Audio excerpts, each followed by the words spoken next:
Okay, calculus, it's Friday. We're going to make it a light day. All I'm going to do is go over the only question that has been asked of me so far for calculus. I suspect it won't be the only one, but as of right now, the only one asked is number 4 on page 459, specifically for B. But hey, but I can do the other ones as well. Sorry. My life is crazy. All right, so for 4a, they want you to find the equation of the tangent to the function. So they give you y is equal to e to the x at 0 and 1. Sorry, they have chew toys and they're fighting over them, and my husband is not down there refereeing. So it's y minus y1 is equal to slope times x minus x1. So it's y minus 1 and x minus 0. So I need a slope. To figure out slope, I need the derivative. So the derivative of e is e. The derivative of x is 1. So the derivative is really just e to the x. The x is actually 0. So I'd put e to the 0. Anything with a 0 exponent is just 1. So the slope is 1. So I have y minus 1 is equal to x. So y would be x plus 1. So that is 4a. I also asked you to do 4b, which is the one that specifically was asked of me. 4b says e to the negative x. That's the only thing they change about that. When x is equal to 2. So we're going to have x minus 2. My y, though, is going to be e to the negative 2 because y is e to the negative whatever x is, and x is 2. So y minus e to the negative 2. And I don't even think I would work that out. You could if you wanted to. And then I need the slope. So I'm going to find the derivative. So the derivative of e is e. We'll leave the negative x alone. Then do the derivative of negative x, which is negative 1. So I have the derivative is negative e to the negative x.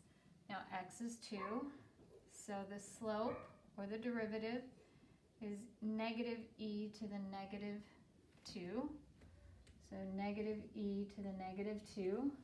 So y minus e to the negative 2 is negative x e to the negative 2 plus 2e to the negative 2, because a negative times a negative makes a plus. So I'm going to move this over here. So I'm going to have y is equal to negative x e to the negative 2. And if you have negative e to the negative 2x, like if you have those two reversed, that's fine.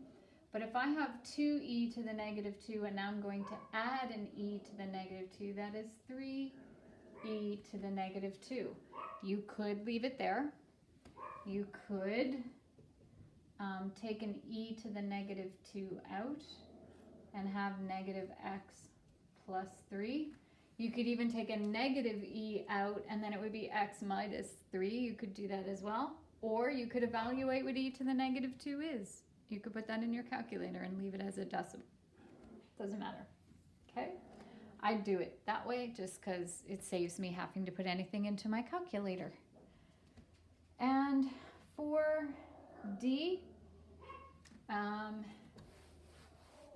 is e to the x squared. That's lovely.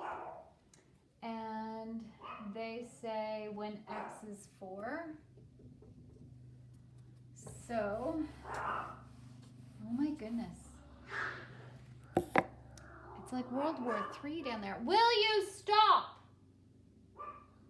Seriously. All right. So x is 4. So x minus 4. If x is 4, this is 4 squared. So this would be 4 squared would be 16th. So y is e to the 16th. So then I need a slope. So I just figured out what y was, but now I need a slope. So I'm going to have to do the derivative. So the derivative of e is just e to the x squared, but then I have to do the derivative of x squared, which is 2x.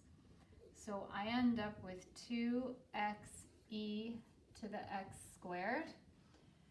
I'm going to put the 4 in for my x. So 2 times 4 would be 8, and 4 squared would be 16. So the slope, or the derivative, is 8e to the 16th.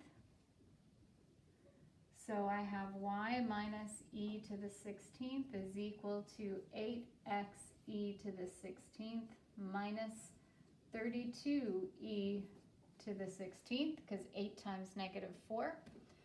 If I bring this over here, I'm going to have y is equal to 8xe to the 16th. If I add 1, that's going to be minus 31e to the 16th.